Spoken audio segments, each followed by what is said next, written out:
Hey, how are you today? Here we are at the VEG base, the warehouse in Brunswick, and so I just wanted to, in the first foray into the VEG virtual classroom, recap on the general themes from the weekend to do with water access and tree design, and step you through the kinds of steps that will be appropriate to take on Saturday as you apply these ideas to your design. So, to kind of recap, water came first. It's quite high on the scale of permanence. Water is life, and we want to be, in our permaculture design, tuning into water and tuning into designing to go as close as we can towards drought proofing and flood proofing our properties, and also allowing for the right amount of water at the right place at the right time.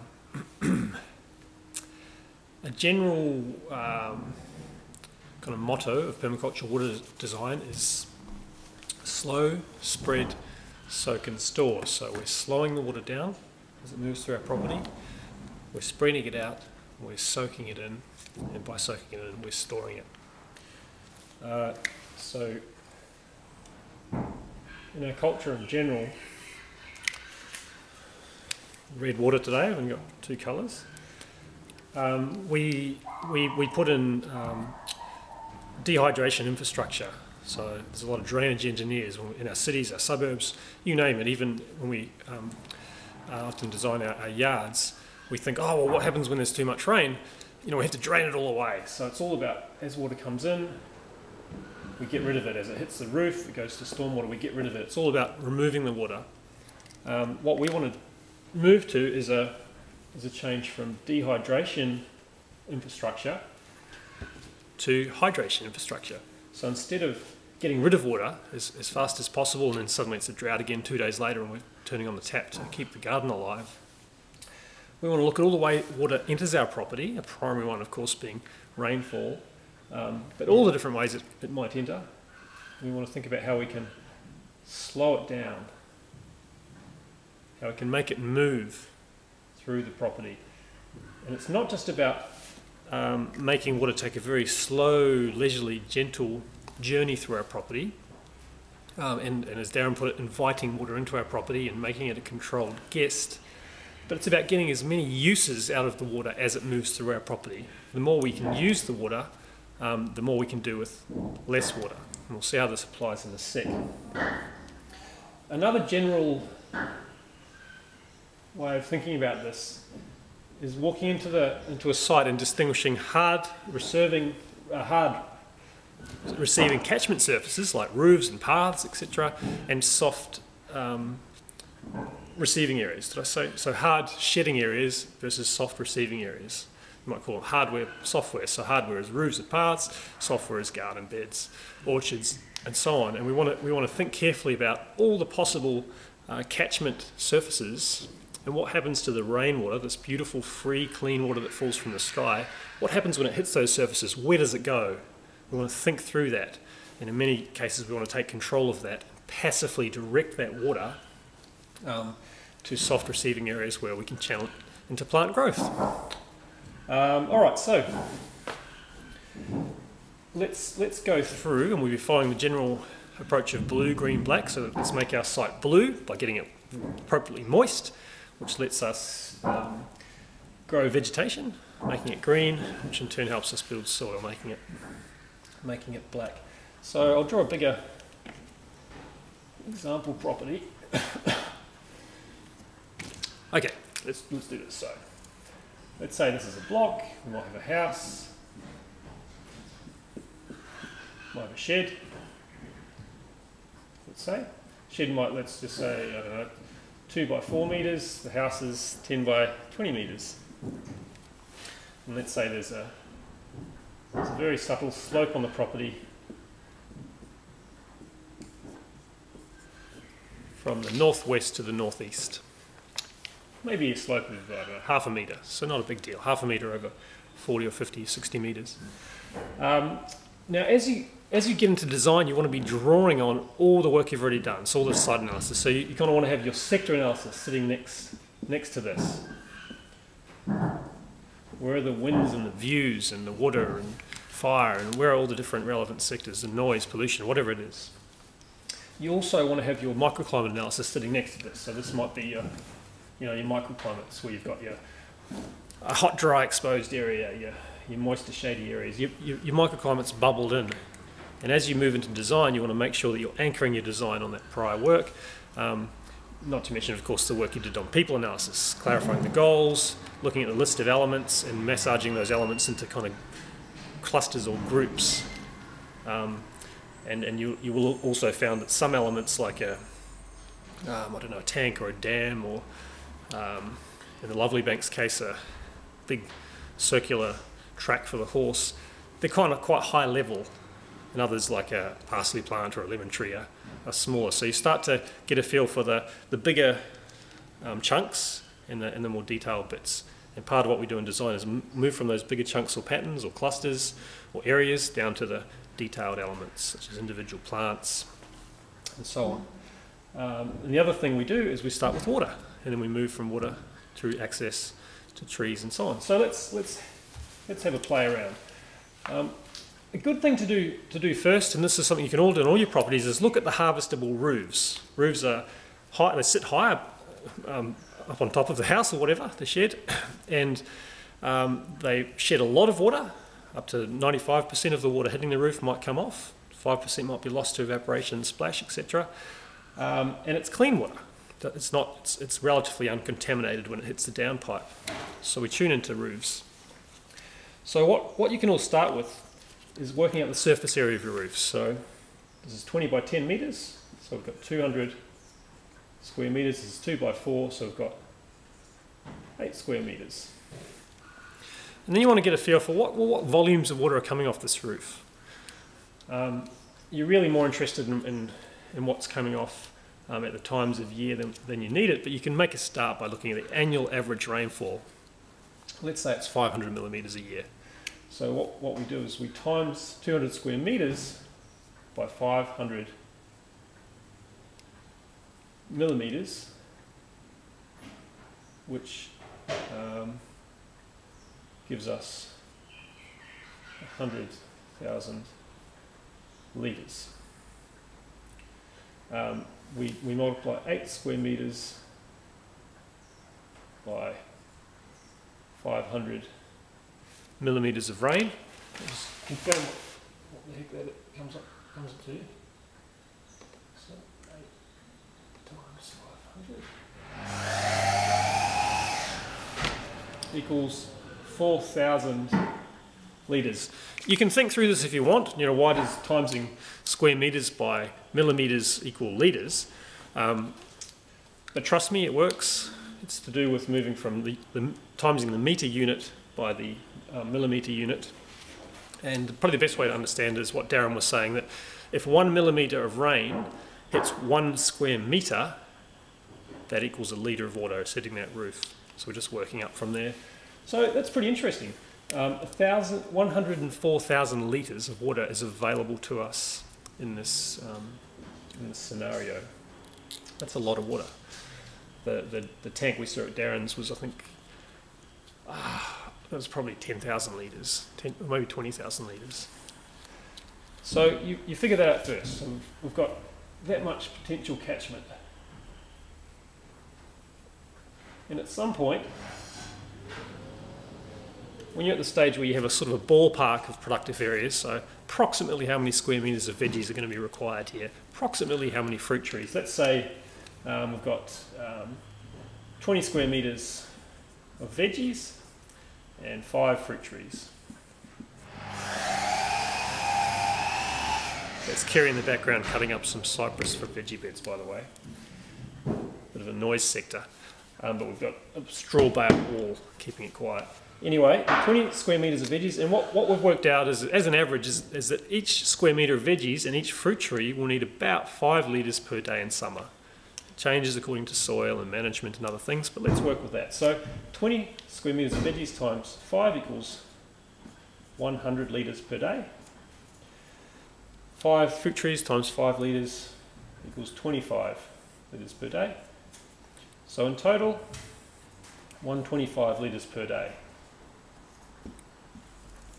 That's all well and good, but what we want to know is how much water would we have to store if in this scenario we want to be able to keep the gardens alive purely on rainwater, stored rainwater. How much would we have to store to get us through the likely longest dry period in summer? So could we go without rain or very little rain for 2 months or 3 months? Let's say 3 months to be safe. It's always good to be conservative because things are getting interesting with the climate. We're seeing more extreme events. So what we do is we multiply the 125 by 90 days, which is 3 months. So that comes to 125 times 90, 11,250 metres. And this is a great process. It's part of it is a reality check. You know, if there's no way in this space that you could actually catch that much water, then something's got to change. You've got to somehow create more storage or more catchment or less productive area. In the town you might say, oh, okay, well that's fine. You know, that this part of the this requirement will be met by tanks, the other part by mains, whatever it is. We won't talk about this at this stage, but later in the course we'll look at grey water, how reusing grey water from inside the house can reduce the water demand of the garden. And we'll also touch on how you can plumb your tanks into your house to feed the toilet and laundry and how that affects things. There's actually an argument for having a smaller tank plumbed into the house, so you're drawing down and as you use the toilet and laundry, and then the rain's filling it up again all through the year, as opposed to having a tank that's just for the garden that sits full and is overflowing, so that water's being lost all winter. Anyway, let's say in this case we want this much water for tank storage for our garden, so we need about 11,000 litre tank, which isn't out of the question. It's not a huge tank, about a 2.5 metre diameter tank by, I don't know, 3 metres high. So if we've had a request for a tank or tanks on the goal statement, on the people analysis, we can now think about where that's going to go in the design. And so we move into design. And Darren touched on a lot of this. If you've got a sloping block, like so, and this is your house, if you can put a tank higher on the slope such that the top of the tank is lower than the gutter, then you can actually put a pipe underground that will fill the tank in rain with gravity. That's called a charge system, and it works, trust me, as long as you get your levels right. And the bonus there is that you're not squandering fall. You know, if you put the tank down here, of course you can fill it up, but then the water's sitting so much lower, so you often want to think about what's the highest place I can catch and store water in the landscape. So in this scenario, with this slope, if it was possible to fit a round tank in here, at the highest point of the property, if we could still gravity feed it in this scenario from the house, then we can use the gravity to feed the water down. In some cases this isn't possible, you might need a pump, but you always look at how can I get the most work out of water by catching and holding it as high as possible.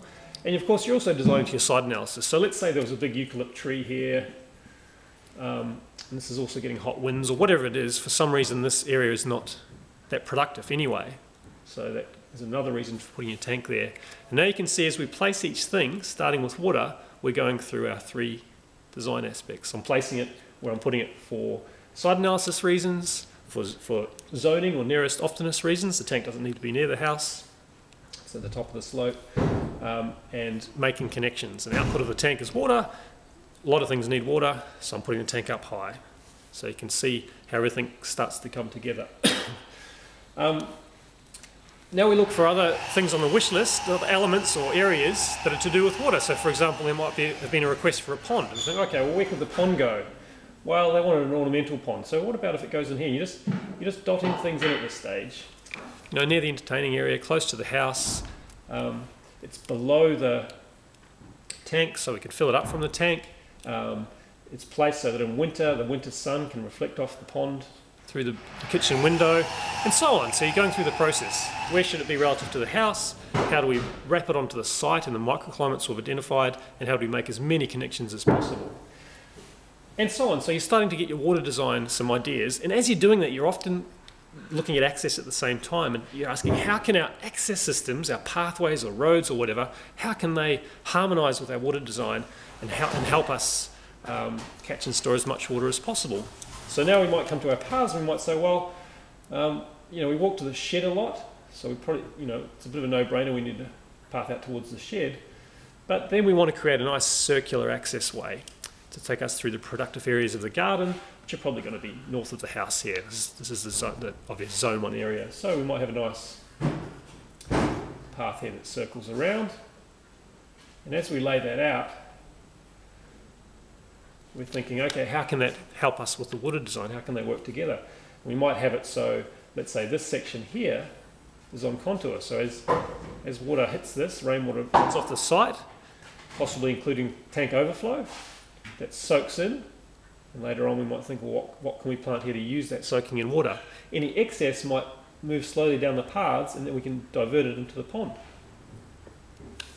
So suddenly the access is benefiting the water system, and the water system is helping to provide the rationale for the access. We might then get into more detail. Let's have a few thinner paths here that take us into this area.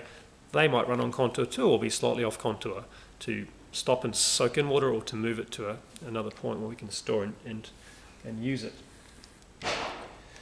So we've got some water stuff happening, some access stuff happening, and you'll be constantly jiggling and rubbing out and changing things around until they feel good. And then we'll shortly move into tree design. But something else to think about is everything that holds water or receives water, you need, as Darren said, you need that water to be a controlled guest. What happens when there's too much? What happens when the tank is full? What happens when the tank is full? What happens when the pond is full? What happens when the roofs flow? So you want to think about all those pathways. Let's say the tank goes to the path, which goes to the pond. When the pond is full, it exits down this way, maybe spreads out over another productive area. And ultimately, if there's just too much water for us to hold on to, it goes back into the stormwater. Maybe the roof of the shed goes into the pond and follows that similar pathway. Whatever it is, you're just looking at how you can map the journey of water through your site. Hi Kez, how are you? Yeah, I'll just get back on there. So yeah, start having a play around. Now you move into your tree design. And again, you're going to be making tree placement decisions based on the general area. So there might be, some native trees somewhere, some deciduous fruit trees, some evergreen fruit trees, maybe a shade tree for our entertaining area, or a good tree for a tree house or climbing for the kids, whatever it is. You get those general tree areas and you start putting those in relative to water and access. So you might say, okay, well, somewhere in here we need windbreak. So, but only really northwesterly, only really in summer, and we know we want our fruit trees to be close to the house, and somewhere we can easily water them. So let's say this is our deciduous fruit orchard, right? Up to the north, we want more permanent privacy from the nosy neighbours. So here we're going to put some natives that don't get too high, bring in beneficial birds and insects and all the rest of it. Now, we need to place those evergreens. Where are they going to go? Well, we don't want evergreens north of anything else. We don't want them up here shading future veggie areas or anything. So we might say, well, this is a good place for the evergreens. Continue the privacy, still downhill of everything else, or whatever it is. And then you start to mix and match, or maybe a shade tree in the middle. And you're constantly kind of tweaking and balancing and moving water, access and tree elements and areas relative to each other as you go through, and thinking about putting them in a good place relative to the site analysis and the house, the zoning, and making as many connections. So, I hope that wasn't too fast or too much. Of course, you can always rewind or pause, and it'll be great if you, on Saturday, you can make sure you're feeling good about your site analysis, your sectors, your microclimates, slope analysis. You can see how important slope analysis is to water design. Revisit the goals, make sure you're feeling good about the goal statements, and you've got what you feel like is a good start on a list of elements, and you've also played around with grouping them into areas, which might be the orchard or the utility area, the entertaining area, and all the different bits and pieces that sit within that. And as we go through, there's kind of three things that are happening. We're moving through the scale of permanence. We're designing water, then access, then trees, and later soil, crops, animals, structures, and so on. Don't worry about those yet too much. You might have a few ideas, note them down, move on. So we're going through the scale of permanence. We're also working from broader areas, so whole patches, the whole deciduous fruit orchard, to details. Later we'll get to where the individual trees go. So through the scale of permanence, moving from patterns to details, and in every step of the way, we're going through our design process of how does it make the most sense in terms of making connections, zoning relative to the house, and putting it on a sensible place according to what we've learned about the site. All right, well, good luck on Saturday. Look forward to seeing you all soon. We haven't had a baby yet, in case you're interested. It's still Wednesday right now, so I'll hopefully talk to some of you tonight on Skype, and Adam will be available too. All right, cheers. Have a great day.